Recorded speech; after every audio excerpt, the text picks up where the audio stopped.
Olá pessoal, bom dia! O professor Éder está gravando esse vídeo para falar com vocês sobre as atividades de hoje, quarta-feira, dia 4 de agosto. A gente vai passar pelos livros Currículo em Ação, Ler, Escrever, Natureza e Sociedade, Língua Portuguesa e Geografia, e também no livro Currículo em Ação, EMAI e Matemática. Então, vamos ver essas atividades um pouquinho mais de perto? Muito bem, já estamos aqui na página 58, na etapa 3 do projeto Confabulando com Fábulas, atividade 3A, analisando o início de uma fábula. Então, número 1, antes de escolhermos uma fábula para recontar, observe os diferentes estilos adotados para iniciar a fábula A Raposa e as Uvas. Então, a gente vai ver aí dois inícios dessa fábula, nós vamos comparar.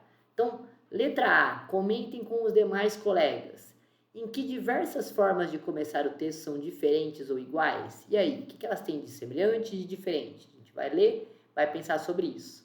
E a segunda é o começo que mais agradou e por quê? Então, essas duas questões é para a gente apenas pensar. Quem estiver na aula ao vivo, a gente vai trocar uma ideia. Letra B. Em seguida, pensem individualmente e em uma outra forma de começar o texto. E registrem no caderno, depois compartilhem com seus colegas. Essa letra B não precisa nem ser no caderno. Pode ser aqui embaixo mesmo. A gente vai ver alguns inícios e aí você vai pensar de que outra forma seria possível começar esse texto para ele ficar bem escrito e você vai iniciar aqui embaixo. Bom, continuando na página seguinte, página 59, tem os textos aí, eu vou ler rapidamente com vocês. A raposa e as uvas. Uma raposa passou embaixo de uma parreira carregada de lindas uvas. Ficou com muita vontade de comer aquelas uvas.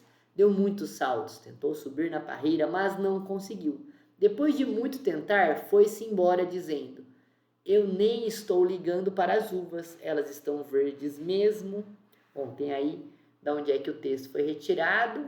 Outra versão aqui embaixo, ó. A raposa e as uvas. Uma raposa, ao aproximar-se de uma parreira, viu que ela estava repleta de uvas aparentemente apetitosas.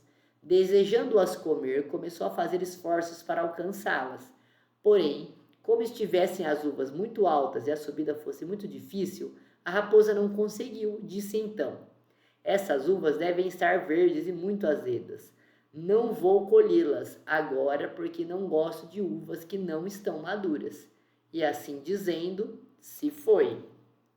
A próxima versão que a gente vai acompanhar e última é essa daqui, ó. Estava uma parreira carregada das uvas mais apetitosas e maduras.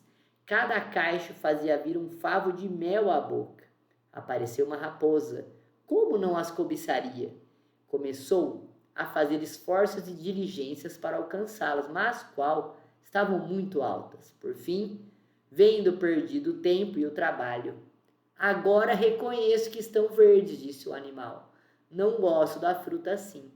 E foi-se consolada. Moral: é costume de muitos desfazer aquilo que não podem possuir. A cobiça consola-se, deprimindo o que não pode alcançar. Então a gente vai ver aqui, ó, três inícios, né? Uma raposa passou embaixo de uma linda parreira carregada de uvas, mais direto. Depois aqui, ó, um começo com um pouquinho mais de descrição da cena. Uma raposa, ao aproximar-se de uma parreira, viu que ela estava repleta de uvas aparentemente apetitosas, né? Um pouquinho dando um contexto um pouco mais detalhado. E na última, estava uma parreira carregada das uvas mais apetitosas e maduras. Cada cacho fazia vir um favo de mel à boca. Uma mesma fábula, uma mesma história, e aí você vai escolher aquele que você mais gostou e pensar numa outra maneira de começar essa história. A gente vai continuar nesse livro agora lá, História e Geografia. Vamos lá. Já estou aqui no mesmo livro, mas lá na parte de Natureza e Sociedade, atividade 1.4, página 95. Você iniciará o estudo a respeito das mudanças e permanências das populações ao longo do tempo, observando e identificando as modificações dos processos migratórios em diferentes tempos e espaços. Processos migratórios é quando as pessoas saem de um lugar e vão viver em outro lugar. Então temos aqui a letra A, ó. Leia a carta que Pedrinho recebeu do Lucas, seu amigo, que foi morar no Ceará. Então vocês vão ler a carta do Pedrinho que começa nessa página, vai até a página seguinte e depois a resposta do Pedrinho para o Lucas. Na letra C, está perguntando aqui, ó. Depois da leitura das cartas, comentem com a sua turma ou seu professor as questões. Por que houve necessidade dos pais de Lucas mudarem-se para o interior do Ceará? Então lá na carta ele está explicando que houve um motivo. Você vai ler a carta e vai anotar aqui qual é esse motivo. Continuando lá na 97. O que planejam fazer para obter o sustento da família? E aí, qual que é o plano deles que está lá na carta? Lucas espera que o negócio de seus pais dê certo, mas caso isso não aconteça, o que pode suceder? Quer dizer, o que pode acontecer se não der certo? Então a gente vai fazer essa discussão sobre esses 3 tópicos. Aí vocês podem anotar as respostas aqui no livro mesmo, nesse espacinho que tem aí. Agora vamos lá para a matemática.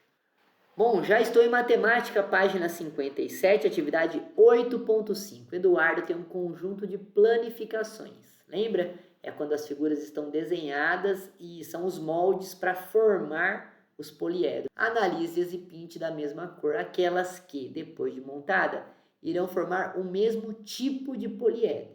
Então, basicamente, aqui vocês vão separar o que é prisma e o que é pirâmide. Essa primeira figura aqui, ó, será que ela vai formar o quê? Reparem que tem uma base aqui e não tem a parte de cima dessa base. Então, provavelmente vai formar uma pirâmide, né? Aqui, provavelmente, um prisma de base retangular. Aqui também, ó, nós temos 2 extremidades iguais. Aqui não. Então, basicamente, vocês aqui vão diferenciar o que é pirâmide do que é poliedro. É isso então, pessoal. Espero que o vídeo tenha ajudado. Um abraço e tchau!